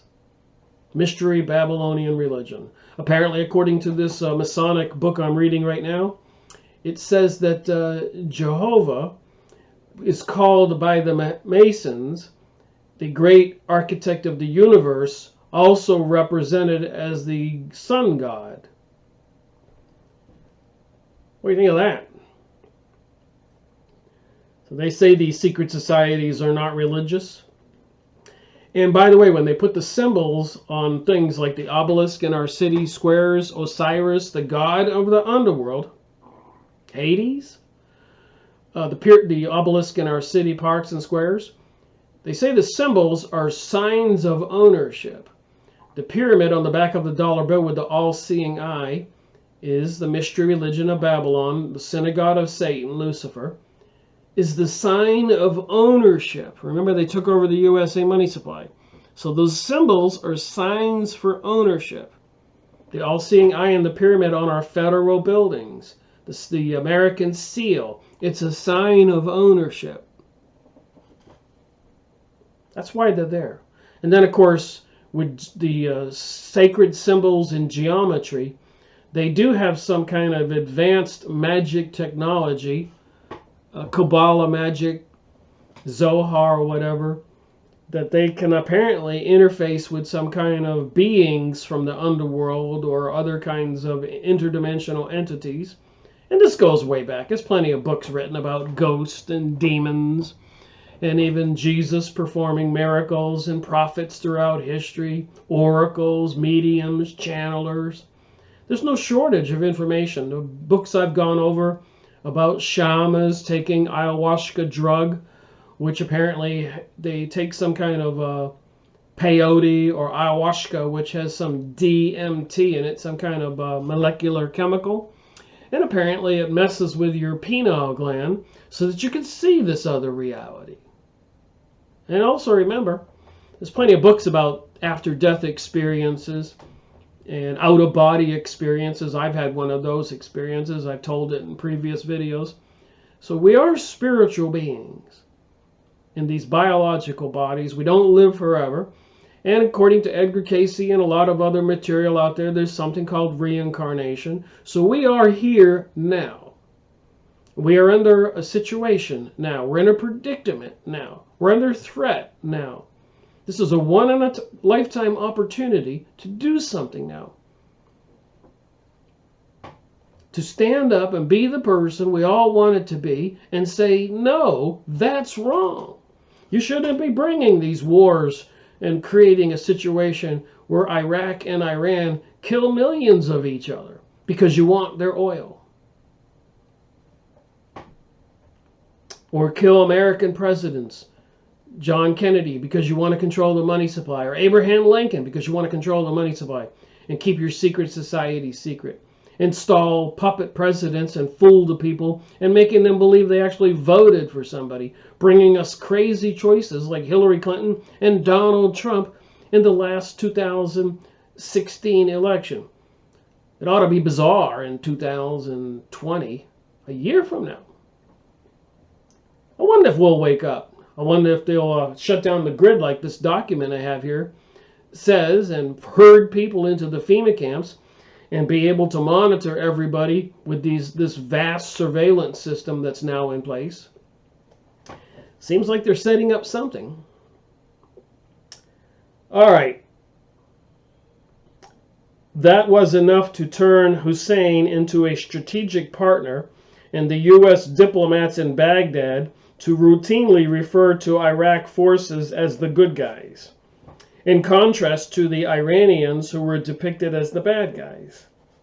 The administration of Ronald Reagan and George H. Bush authorized the sale to Iraq of numerous items that had both military and civilian application, including poisonous chemicals and deadly biological viruses such as anthrax and bubonic plague. It's crazy. So the government of the United States is supplying Iraq with the bubonic plague. And then they're accusing Assad of Syria of gassing his people. So it's all the stuff in the media, weapons of mass deception. We can't believe anything. We can believe they're feeding us information of things they want us to think. And they're planning for a very bad day, a global world order. They say it. They even put President Donald Trump's head on a coin with King Cyrus. And rabbis are teaching the children in Israel, you can go look this up, that they're going to destroy the dome somehow. And all these little 6 and 7 and 8-year-old children are saying, yes, and we're going to enslave all those Arabs, the ones we don't kill. It's quite psychologically, mentally disturbing to me, this propaganda being disseminated all over the planet. They're really good at what they do.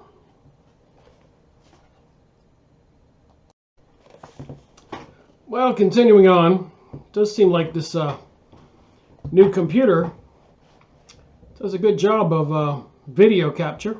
Be curious to see how the video comes out. I think I got a HP i5. Anyways, back to the book. The United States support for Iraq continued. Moreover, even after United States Secretary of State George Shultz received an intelligence briefing from the State Department analyst Jonathan Howell, stating that Iraq troops were resorting to the daily use of chemical weapons against the Iranians. So the U.S. government gives them the chemicals, the plague and biologicals. Did they not expect them to use them? The Reagan administration was so pleased with Iraq's role in driving back the Iranian hordes that it dispatched Donald H. Rumsfeld to Iraq in 1983 as a special envoy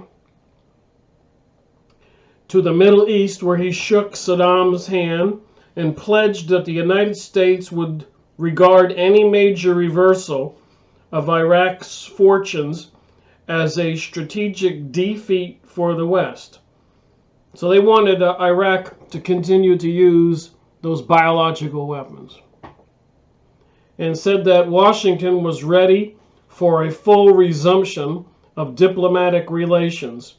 And up here it says that the daily use of chemical weapons against the Iranians. So they were probably happy to see the Iranians and the Iraqis all destroyed, and the people who controlled the U.S. military and the presidency apparently were in cahoots with the Illuminati Zionists who wanted a greater Israel. And this has been going on for quite a while. 9/11 was probably an accelerant, moving the process at a quicker pace. Apparently they expected to have all this accomplished in 2000, then maybe in 2012. Will it be 2019, like a lot of videos are now proclaiming, that this is the year that the system is going to crash? World War III or worldwide revolution or martial law in the United States? It would be an oversimplification to say that the Reagan administration expressed no concern at all over Saddam's use of the chemical weapons. It did express concern. Here's what it said on March 5th, 1984, State Department news release. The United States strongly condemns the prohibited use of chemical weapons wherever it occurs. And according to this book, they got the weapons from the United States, who is selling tons of weapons right now to Saudi Arabia, delivering weapons and supporting Israel, destroying all those countries in the Middle East since 2001, 9/11.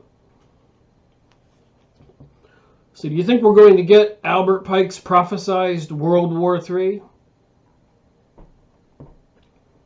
Looks like they've done everything else that they were planning to do. Of course, it may not be the traditional war. It might be an EMP and martial law, economic collapse. Something more subtle and sinister.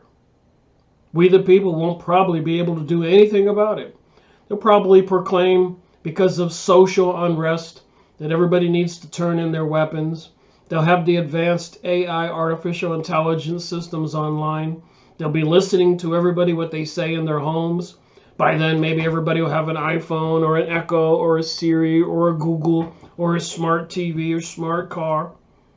You won't be able to say anything anywhere that computer won't be able to report on you. Of course, a verbal condemnation didn't mean anything would be done about it, such as sanctions or shift away from the American policy or support of Iraq. Spokesman John Hughes, who delivered the statement, added that the United States finds the present Iranian regime's intransigent refusal to deviate from its avowed objective of eliminating the legitimate government of neighboring Iraq to be inconsistent with the accepted norms of behavior among nations.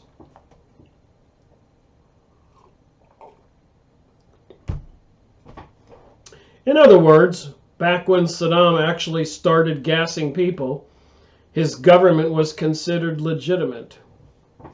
So I guess when they were talking about weapons of mass destruction after 9/11 with Powell and Rumsfeld and George Bush and all those people, I guess they could say that they had them because apparently they had delivered them to them.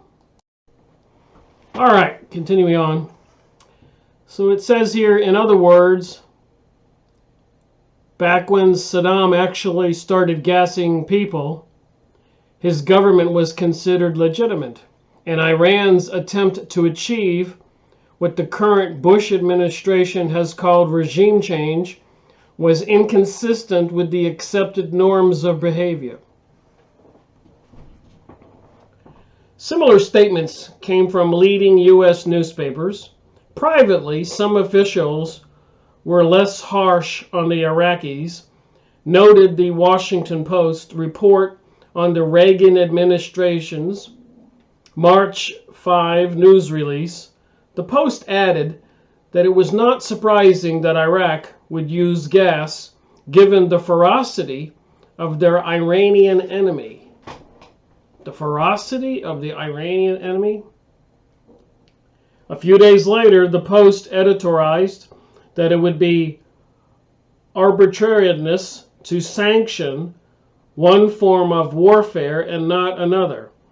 So I guess the United States, and I'm a United States citizen and I love this country, but I don't think this statement speaks for the rest of us. But back then they were sanctioning biologically attacking the Iranians, and then they go ahead and they say Syria gassing his own people, which has been proved false several times. It just seems like the propaganda machine, the powers that be controlling our world, are just lying and lying and lying, and they don't care. By year's end, the United States had gone ahead and established full diplomatic relations with Iraq for the first time since 1967. The Post heralded the administration's pro-Iraq tilt by saying that Washington was coming into a better position to play a useful regional role in the Middle East in response to reports that Iraq was continuing to use chemical weapons. The Post philosophized that it was a bit odd when you consider all the ways that people have devised to do violence to each other and to worry overly about any particular method. So it's just funny how they say things to suit their purposes again and again and again. In 1988, reports emerged that Saddam Hussein had used chemicals against his own citizens, the Iraqi Kurds in the town of Halabja. Several U.S. senators, including Carl Pell,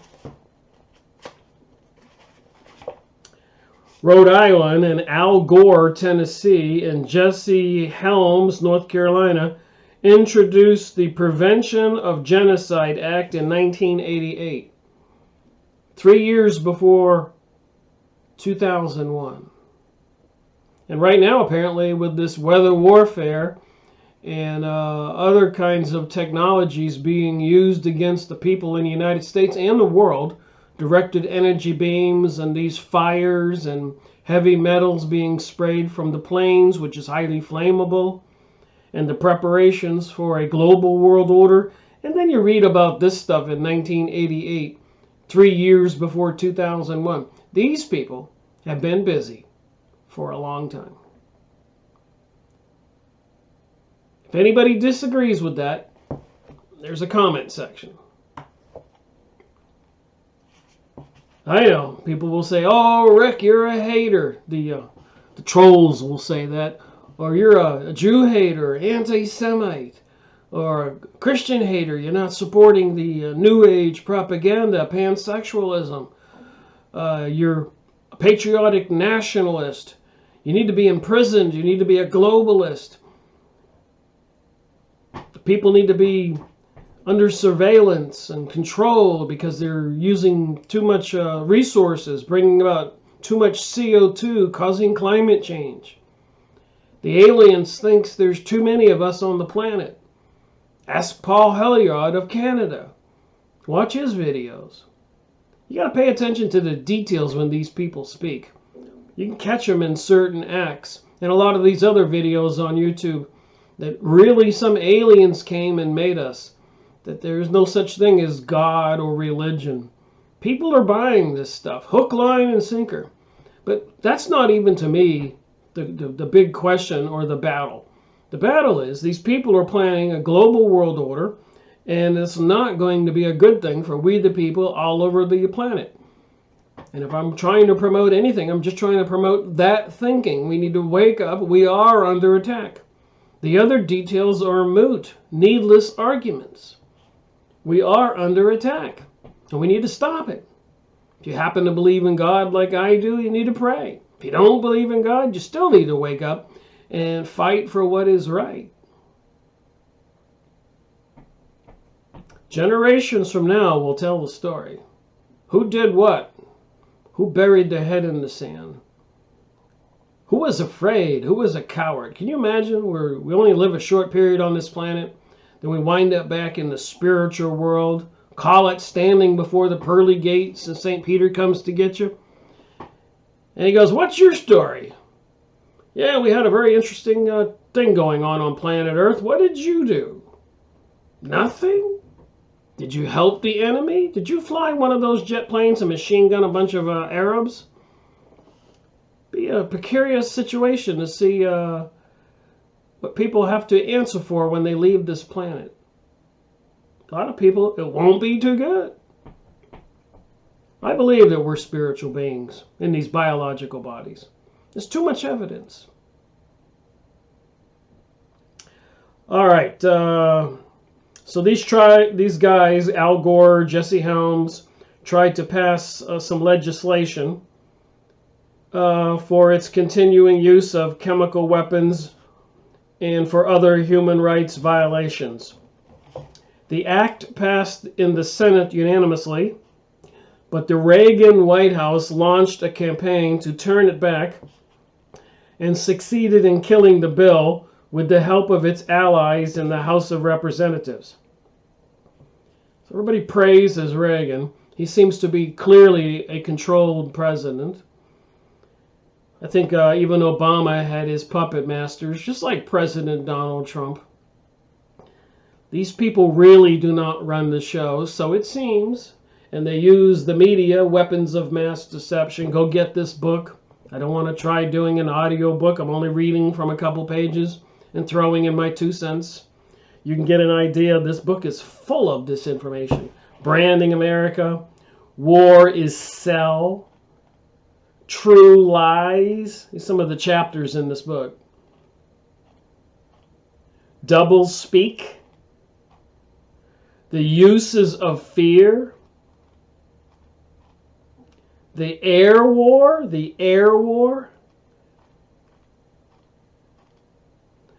As Others See Us. Plenty of notes in the back of this book where he got all the information. So it seems like these two guys did a good job quoting everybody correctly. It says in this book, it is worth noting the role that members of the current Bush administration played in killing the legislation. Former Ambassador Peter Galbraith, who served as an Iraq expert for the Senate, recalls that Secretary of State Colin Powell was then the National Security Advisor who orchestrated Ronald Reagan's decision to give Hussein a pass for gassing the Kurds. And of course it was Colin Powell who played a huge role after 9/11 during the George Bush Jr.'s administration in demonstrating that Iraq had weapons of mass destruction. And then we had to do shock and awe, where our jet planes incinerated a whole column of Iraqi troops going to their border to protect their country. I just thought back then, how horrific was that? You're in Iraq, you're an Iraqi citizen, you're not Saddam Hussein, you're not a leader, you're doing what your country demands you to do, protect your border, and these jet planes come along and just incinerate everybody. Is that a war? It brings to mind that there's just something wrong with the powerful people who control our world. And apparently, according to what I see, it looks like they're getting to do it on a worldwide scale. Can you imagine shock and awe all over the world, maybe microwaving everybody? Can you just picture it? Everybody in the city streets and everywhere just starting to dance around and jump up and down and scream horrific screams because they're being microwaved.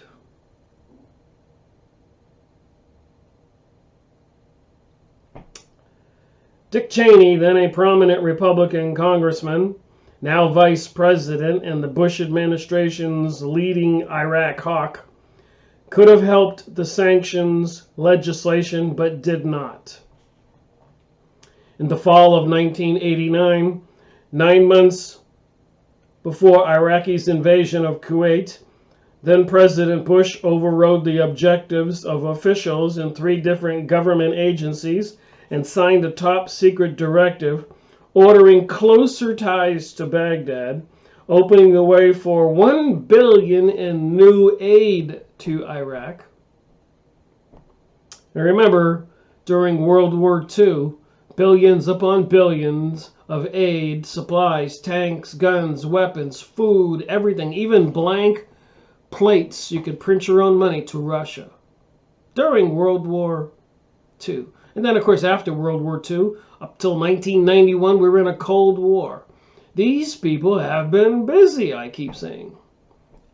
And they can switch around and demonize whoever they want and support whoever they want and flip-flop. And we, the people, continue to buy the propaganda that we see on TV, the sideshow, the carnival of lies, deception. I wonder how that's going to work out in the long run here. The end game. This next title says, Thanks for the Memories. As a general rule of history, victims have much longer memories of injustice than the people who perpetrate their suffering. And think about that after World War I, and then for the next 20 years, the economic suffering and destruction in Germany until Hitler came along, and Britain financed Hitler at the cost of the rest of the world, and America was financing Russia, so there wasn't any money for the British people or the American people, so we all had a Great Depression. They don't tell you this stuff. F. Scott Fitzgerald captured this quite elegantly in The Great Gatsby. They were careless people, Tom and Daisy, he wrote. They smashed up things and creatures and then retreated back to their money. So apparently, you know, these people go out there and stir up a lot of disaster, murder, mayhem, suffering, and then they just expect the rest of us to all get back to normal. But apparently the victims don't forget so quickly, according to this book, and obviously it makes sense. Like I said, Germany during World War II must have remembered what happened between World War I and World War II, must have remembered the betrayal during World War I. And apparently, according to the book reviews I've been going over, the communists were infiltrating all the countries around Germany. And here in this book, the United States was demonizing the Soviets when the Soviets were invading all these countries around Germany, and Germany was trying to defend itself. And then with the aid of the Soviets, the United States, they all destroyed Germany. Think of the irony of this story. The Soviets were invading the German countries, Prussia, all those countries, Austria, Serbia. And the world over in the Middle East was supplying weapons and support to all the Iraqis and other countries, calling the Soviets the most evil enemy to mankind. And then later on, during World War II, the Americans joined in with the Soviets to destroy the people who were trying to fend off the Soviets during World War II. You can't make this story up, but you can look it up. Much the same can be said about the people who are responsible for the disastrous course of U.S. foreign policy in the Middle East. On March 16, 2003, just days before the U.S. invasion of Iraq, the Washington Post reported that the United States and France were the source in the 1980s for all the foreign germ samples used to create the biological weapons that are still believed to be in Iraq's arsenal, according to American officials and foreign diplomats who have renewed Iraq's latest weapons declaration to the United Nations. Naturally, oops, there goes my phone. So naturally, the revelation of this bombshell did not come from any of those officials or diplomats themselves.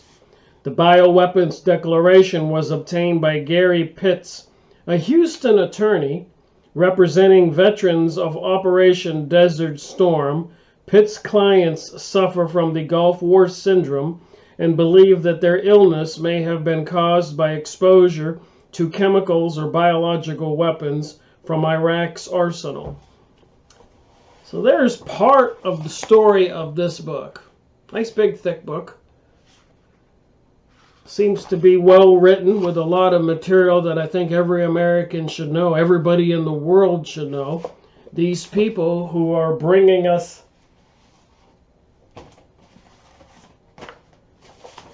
legislation and documents like this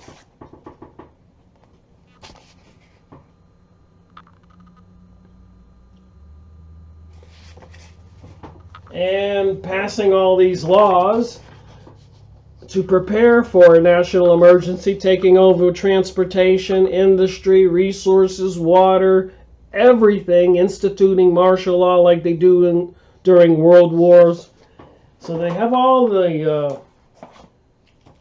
ducks in a row, so to speak. And, you know, we don't know what to expect. So they have facilities everywhere. Apparently they're planning on, making the country into smaller segments so they can't be a powerful United States of America. They got FEMA camps and prisons. Just like to look at these pictures every now and then and remind people they can go on Yahoo image site, look up FEMA camps and see some of the pictures, click the link, get the story, find the locations. And these things don't look like they're being designed to keep people very long. Temporary prisons to try to decide whether you're a green dot, that you'll join the Luciferian New Age religion, or a yellow dot. Maybe you can be persuaded or mind controlled and changed. Or maybe you're a red dot. Then you'll be executed if you won't give up Christianity and Jesus, etc., or the Islamic religion, or whatever. You just refuse to swear allegiance to the synagogue of Satan. Then they have all these things where they say you can stop all the crime in America, turn in your guns. So they're slowly trying to disarm America. Apparently using drone sites all over the U.S. This promises to be quite a little technological war. It's a pursuit for a global world order.